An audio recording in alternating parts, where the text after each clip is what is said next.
અમદાવાદના શીલજની આનંદ નિકેતન સ્કૂલ, જ્યાં વાલીઓએ મચાવ્યો ભારે હોબાળો. Only I was talking till now. Don't talk shit. Till now only I was talking. They were all quiet. કારણ હતું ધોરણ 8ના વિદ્યાર્થીના નાસ્તામાંથી કાચનો ટુકડો નીકળ્યાનો આરોપ. મોટી સંખ્યામાં વાલીઓ પહોંચ્યા શાળાએ. આ સમયે શાળાના સ્ટાફે ઉડાવ જવાબ આપતા વાલીઓ થયા ગુસ્સે અને હોબાળો મચાવ્યો.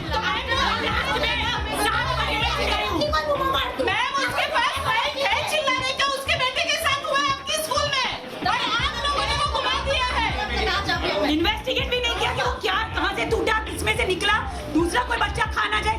तो વાલીઓનો આરોપ, કાચવાળો નાસ્તો ખાઈ બાળક બીમાર પડ્યો. એટલું જ નહીં, શાળા સંચાલકોએ આ વાત છુપાવી રાખી. આનંદ નિકેતન શાળાના સંચાલકોને પોતાની આબરૂની પડી હોવાનો વાલીઓએ લગાવ્યો આરોપ. પુત્રનો જીવ જોખમમાં મુકાતા માતા ચોધાર આંસુએ રડી પડી. માતાની તબિયત પણ લથડી પડી.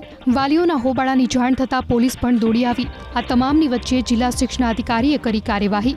આનંદ નિકેતન સ્કૂલની કેન્ટીનને તાત્કાલિક બંધ કરવા કર્યો આદેશ. એટલું જ નહીં, શહેરની તમામ શાળાઓની કેન્ટીનમાં પણ કરાશે તપાસ.